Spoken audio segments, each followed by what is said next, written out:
Еве сме во кујната, она кое што го погледнавме и веќе го најавив, Александр, колегата од Титово, беше токму на републичкиот надпревар во Титово, каде што и се одржа надпреварот на вешта жена. Овој републички надпревар со голем број присутни, како што забележавме, многу декоративни маси, оперативни рецепти кои што ги прават вештите жени, но на што најмногу фасцинира на самиот крај се разбира таа декорација и на крај следуваат наградите или победа на оние кои што се најдобри или на најдобрата.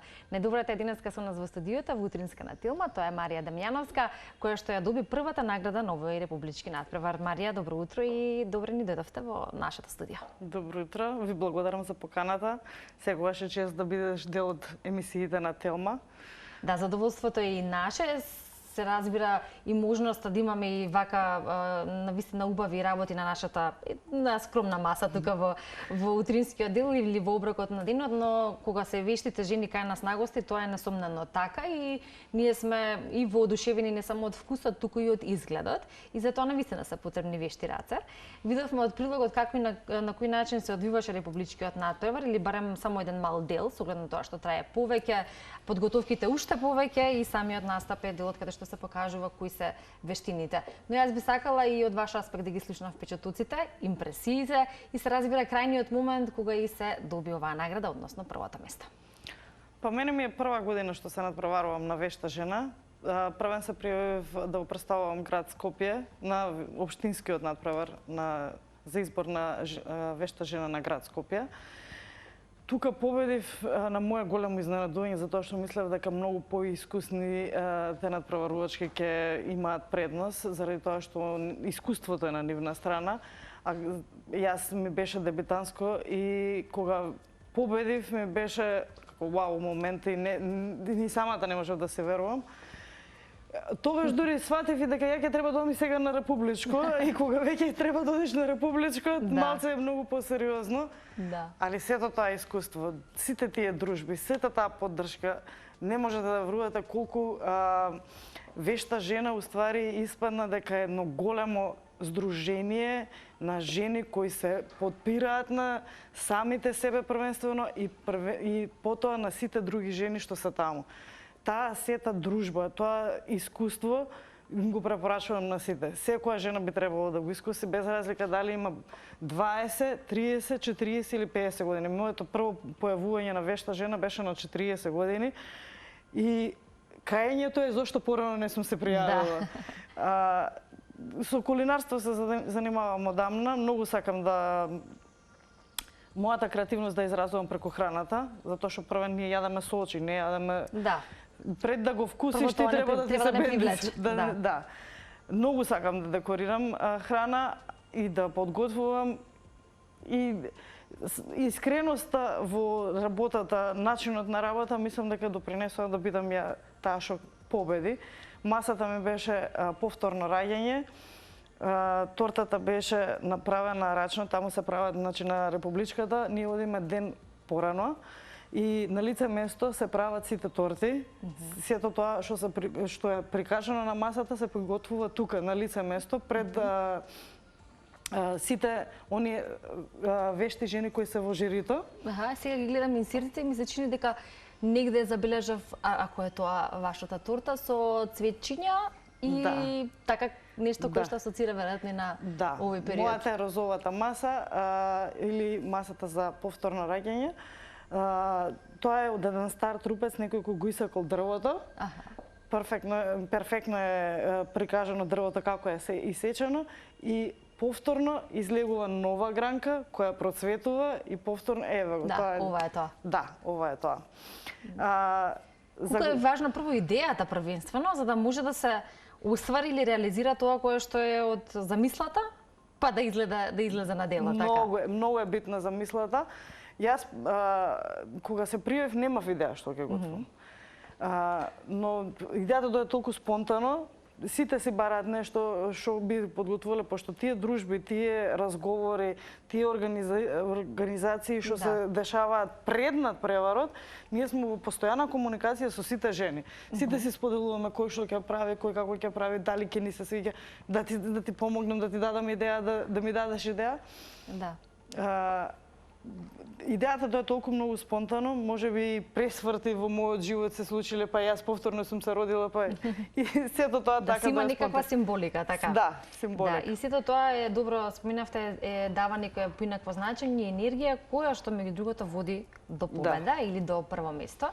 И кога зборуваме за победите, за првото место, тука нема да го заборавиме исто еден важен момент или информација за многумина можеби позната или за оние кои што честопати на Телма и го следеа кулинарското шоу, а тоа беше 180 степени, каде што имаше поголем број надпреварувачи, голем дел искусни во она кое што го прават, или да речеме поголема конкуренција, каде што повторно Марија со вашето знаење, желба, веројатно и љубов кон она кое што го правите, повторно го освоивте првото место, но во овој случај милионот. Да, моето надпреварување почна првенствено на Телма телевизија, со учество во 180 степени, на кој се пријавив сосема случајно, без никакви амбиции дека јас ќе доам до крајот.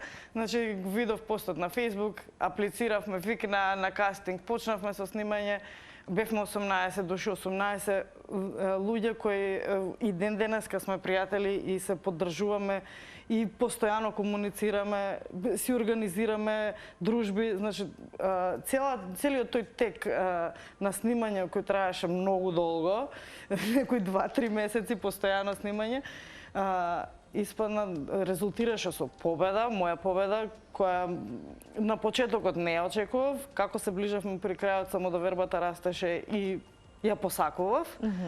А на крајот, јас победив, но тоа не спречи да останеме пријатели со сите оние кои бевме и во финалето и некој што испадна и порано во надпреварата. Затоа што и тука дружбата е секако важна, тоа е она кое што на крај останува како спомени, нешто што веројатно за сите кои сакаат да продолжат и води напред, но и се едно ново и доста добро искуство. Вие сте очигледно жена што има голема енергија, заради тоа што добра организација на време е потребно тука, работите една работа или професија сосема различно од ова, при тоа си имате свој собствен бизнис поврзан со ова, кога зборуваме за кетеринг и декорации, подготвување на различни рецепти и учество на надпревари, делот вешта жени и така натака.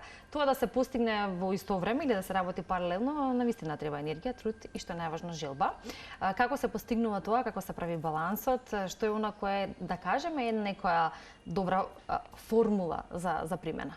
Најдобрата формула е семејството. Поддршката. Без поддршка на семејството, без ветер во грб позади тебе, ништо не можеш да направиш.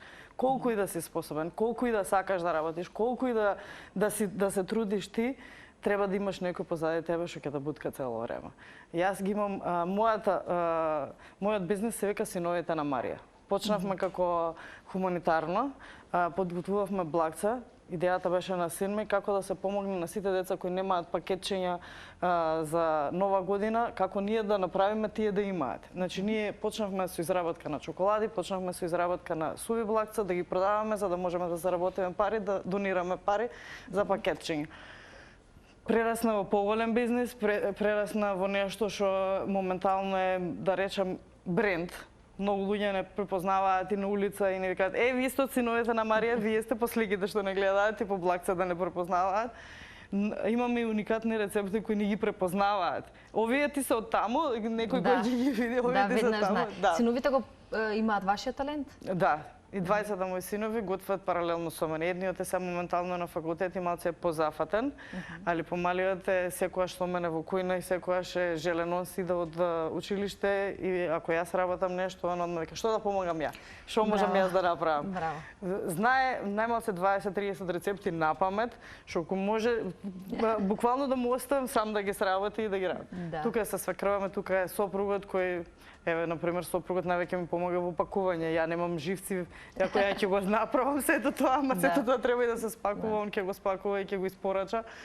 Свекрва ми е тука незаменлива за садови миење, значи не може. Ја правам многу садови, она цело време не се нервира, јас ќе ги измијам. Ти работи си. Така, тоа е поддршката за која што збори и помош, разбира. Многу голема поддршка и помош.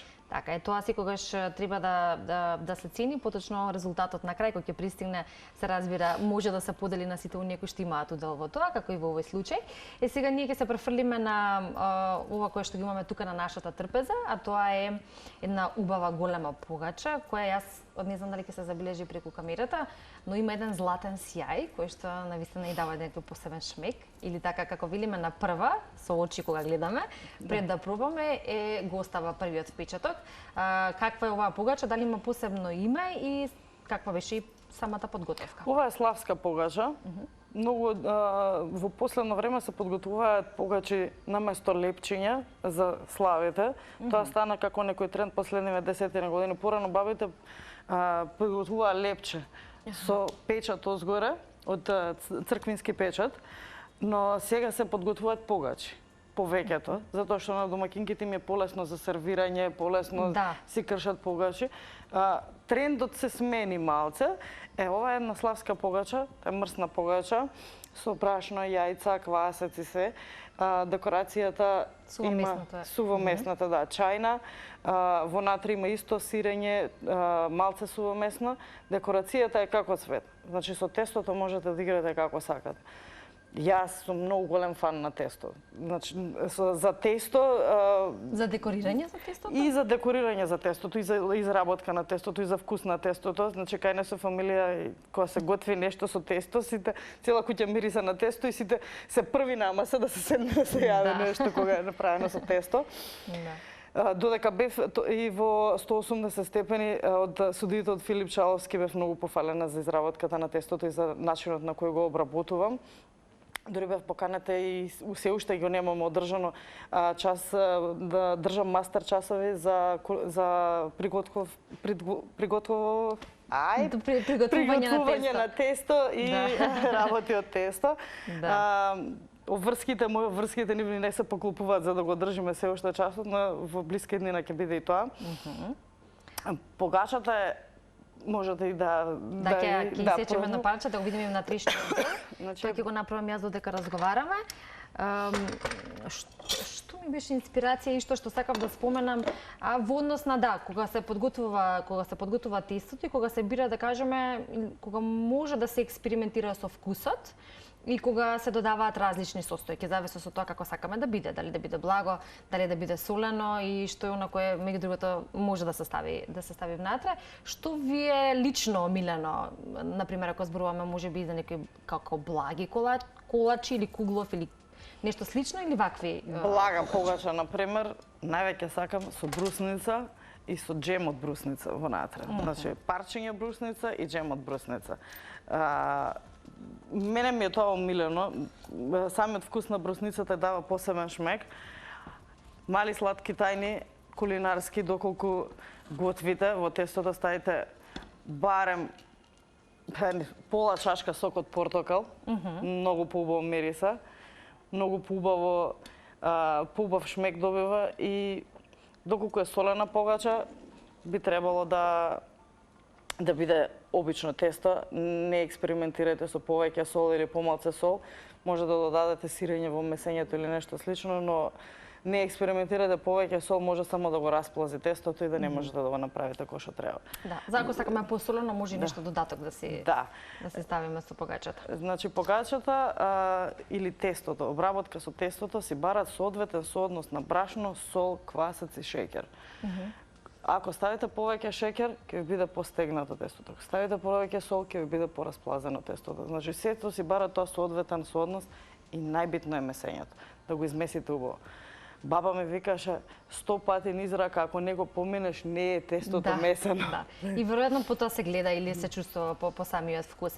Повеќе се осврнувате на традицијата или сте, да речеме, поотворени за ова кое што го нуди и ова ново време, или нови рецепти, помодерни, па не класичното подготвување на вака погачи, туку можеби и комбинација со различно брашно, или нешто, како велиме, малку поздраво, интегрално, ченкарно и така натака. Јас сум многу голем фан на традицијата. Значи, си го сакам традиционалното, си ги сакам нашите македонски рецепти. Ние имаме посебна кујна. Значи, никаде во светот не може да се најдат 70% од рецептите што ги имаме ние во нашата кујна. сакам да си ја задржиме таа традиција. Секако приготвувам и модерни јадења, приготвувам италијанска кујна. Сите сакаме да шетаме, сите сакаме да пробаме нешто, сите сакаме да донесеме нешто од тоа што сме виделе или сме пробале дома. Но има работи кои се наш печат. Никаде во светот пинџур толчен нема да најдете. Да. Сите го прават или во блендер, сите го прават на друг Подготвен на македонски традиционален начин, значи, така. толчен во ваган, во дрвен ваган, тоа е тоа, традицијата. Лукот да го истолчиш, не да го изблендираш, не да го исецкаш. Да. Да му испадне сета арома и целиот сок од него. Значи, тоа се некои финеси, начинот на приготовка што бил пред 100-150 години на нашите баби, тоа треба да го содржиме, затоа што ние сме тоа, корените ни се тоа. Да. Не може да го зарануеш дете ти со авокадо на македонски терен, а да не му дадеш круша или јаболко. Да. Ресенско јаболко да не проба, а да проба авокадо увезено од Авганистан или од Турција или од не знам каде. Зошто да не биде со нешто наше? Се заранувало порано со тиква со млеко. Да. Зошто да не го зараниш со тиква? Колку убави врсти на тиква имаме ние во Македонија, а не со банана. Зошто банана? Да. Да, иако ако нормално се е добре дојдено и може да се вметне, но да, точно треба да дадеме предност на она кое што е од нашето поднебје, што го имаме кај нас и што навистина е и вкусно и здраво и треба да се и е богатство. И да се почитува, така е. Значи не можеме ние да готвиме секој трет ден лазања, затоа што децата не јадат паста. Ние имаме јувки, имаме нашите стенини, нешто што е наше, што можеме да го приготвиме. Да. Замена за тие лазањи, истиот тој сос, ти направи болонјезе сос, ама направи го со јувки, направи го со нешто наше, тука. Да. Ама полесно е на домакинките да не готват, да не сукаат јувки, да не приготвуваат, полесно е да си купиш лазања од маркет. Да, веројатно да, многу влијае и целокупниот начин на живот во сето тоа, но ете, за сите оние кои веројатно ќе се пронетат во кујната, ќе си направат една добра организација и ќе се посветат на тоа, ќе знаат дека тоа треба да се направи на еден таков начин. Желбата е тука навистина присутна. Да, желбата е највеќе. И се разбира уживањето во тоа кое што се прави за да изгледа вака како што изгледа. Очигледно и желбата да ни направите вакви вкусни мафини, ова се мафини инаку во форма на букет. Букетот е од шлак, колку што можам да забележам, и тоа внимателно и прецизно направен за да изгледа токму вака. И ако може да се забележи ова некако, само да видам. Вака да го видиме, да се види колку навистина тоа убаво раскошно изгледа, а по тоа се всушност мафини едно до друго, така? Да. Мафините се во чашки, наредени како цвет и се декорирани на лице место. Одлично. И се очигледно мафините се со вкус на портокал, фил од лешник и озгоре се декорирани со шлак. Колку време беше потребно вака да се изработи ова? Искрено? Да. 25 минути. Значи во превод за сите останати 2 сати. Значи, вака се, приготовката на мафините е 3 минути, печењето е 15 минути, значи 3 минути е само да го направиш смесата. Рецепта за мафините, да. 15 минути се печат. Сега, процесот на ладење, тоа не го сметаме, процесот на ладење треба да бидат ладни. Некој саат-два треба да отстоат да се изгладат. Од кога ќе се изгладат веќе мафините, можете да ги декорирате. Значи, за мене, јас, например, го матам шлагот, го делам на делови како што треба и...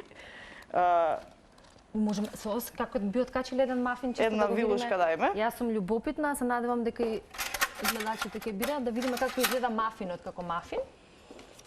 Поединечно од овој букет. Така. Вака. Ева го мафинот. Одлично. Ева. Како единка. Да.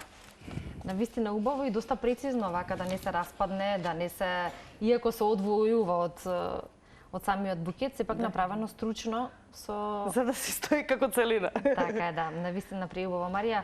Секоја чест за сето тоа и веројатно добро би било да го видиме тоа вешто декорирање и тука, барем за еден мал дел од она кое што ни го донесовте, веројатно како мал декор за самата погача на крајот. Ова е фондан. Ова е фондан во 3 бои јас го донесов затоа што на пример мојата замисла беше да направам една ружа. Обично Ружите се природата ги направила во внатрешноста да се малце посветли, а надворешноста да биде поцрвена, потемна боите. Сега. Јас дом вака си правам. Ружите за сите торти, за све што правам, ги правам сама. Не купувам ружи затоа што не знам, мислам дека секоја жена може да одвои 15 до 20 минути за подготовка на вакво нешто, затоа што умешноста на рачно изработеното е многу поплатена и поценета неголи ако е купено или е пластично или е нешто што не можеш да му ја видиш структурата и техниката како е изработена. Кога го работиш сам, малце треба да се потрудиш за да изгледа тоа се убаво. Евака. Многу едноставно. Значи не треба некоја посебна техника. Расукајте фондан, направете кругчиња, редете ги едно врз друго. Играјте си со имагинацијата, ја имам сега и алатки. Значи кога работиш професионално имаш и професионални алатки, но еве за секоја домаќинка може да се најдат во пристапни цени, некои 70-80 денара сет за обработка на фондан, што ќе ви користи па сигурно 15-20 години додека не го изгубите. Да. Да, и тоа е доволно долго, ако некој сака да си прави за своја душа, но и да се занимава со оваа работа. Како велиме, се учи и очигледно ова е нешто едноставно и лесно што може да се научи. Вака изгледа, например, еден сет од 80 денари. Значи, ги имате сите форми, 80 денари што може секој да си ги дозволи. Посебно се користат овие за измазнување, за правење на оние делови од ружата кај што сакаме да биде потанко или побаво да изгледа. Одлично. Евака. Требаше можеби да го направам фонданот и со 3-4 нијанси за побаво да изгледа, но е вака. Да, не, добро ни е да видиме само како изгледа еве на краток начин еве оваа техника или предлог за оние кои што можеби ќе сакаат да си направат, иако ова ќе речеме дека е вистинско уживање. Ова не се прави со брзање. Не. Не се прави за да се направи, туку се прави за да биде убаво. За да биде убаво и за да едноставно се исполниме и дополнително ни се разбуди инспирацијата и креацијата. Да. Ќе ги поздравиме останатите вешти жени, јас само ќе споменам со оглед на нашата соработка која што имаме и со Жана, која е основач на Вешта жени, со сите оние кои што ги сме ги имале во нашето студио или во нашата кујна и ги добиле наградите. Еве една информација дека покрај Марија, која го доби првото место, на второ место е Зорица Јовановска од Тетово, а третото место нови републички надпревар го доби Билјана Костевска од Прилеп, додека за Гран При Вешта жена и прво место доби Катерина Николовска од Прилеп, второ место Данила Димитровска од Тетово, Димитриевска и трето место Мими Ѓоргиева македонска каменица е онаа која што го доби третото место на Гран При. Гран При што беше во склоп на републичкиот надпревар. Значи Гран При е категорија на надпреварување каде што на првен првен се надпреваруваш како ја што се надпреваруваш за вешта жена. 3 години имаш право да се надпреваруваш за вешта жена, од кога ќе заврши тој процес на 3 години надпреварување за вешта жена или представување на својот град, потоа правиш 3 години пауза. Од кога ќе направиш 3 години пауза, можеш да се пријавиш за Гран При. Гран При е според мене престижно надпреварување каде што се надпреваруваш со жени кои веќе им се 10 до 12 години во вешта жена, пропозициите и правила и се напишани, мислам, според нивно. Според нивното знаење. Тоа е толку големо искуство. Да, толку голема организација. И време поминато со... Верувате, значи, ја им апел да шо повеќе жени се приклучат на ова. Јас пред да се приклучам на вешта жена не знаев како точно треба да се сервира маса. Да. Ја таму научив. Да. Првенствено не знаев како приборот, кој од која страна, како тоа требаше да го најдам, да го изгуглам, да го видам.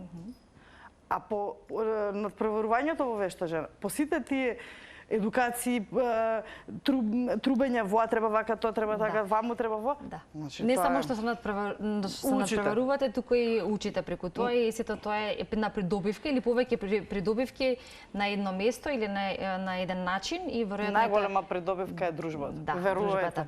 дружбата. Тоа го констатирале сите вешти жени кои што биле дел од нашата кујна. Марија ни тргна моабето, да, но времето ни помина и бргу на вистина, но доста инспиративно верувам за оние кои што не следат, кои што сакаат да одвојат малку повеќе време во кујната и се доволно инспиративни и креативни да направат вакви убави декорации, но и рецепти. Па и ова беше предлог за сите тие и се разбира уживање вистинско за нас. Посакувам многу успех како до сега, така и понатаму, да продолжите со таа енергија и со како велиме, тој мотив секогаш да се направи нешто, дали ќе биде хумано, дали ќе биде за своја душа, но секогаш добро да се види и да се доживее. Ви благодарам за поканата. Секогаш е задоволство да се присуствува во емисиите на Телма.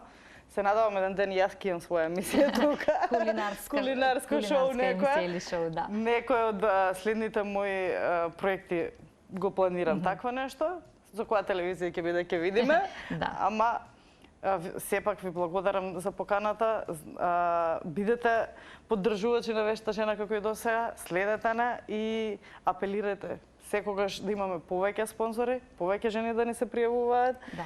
И да можеме да го одржиме тој 34 годишен јубилеј што го славеше оваа година Вешта жена, бар да го достигнеме до некоја 50-ка. Така е, верувам и се надевам во тоа. Ние сме тука и понатамо да ги прославуваме и овие успеси и да ги поддржуваме вештите жени. Тука правиме пауза, поточно завршуваме со оброкот на денот и продолжуваме со уште една содржина од утринската. Останете со нас.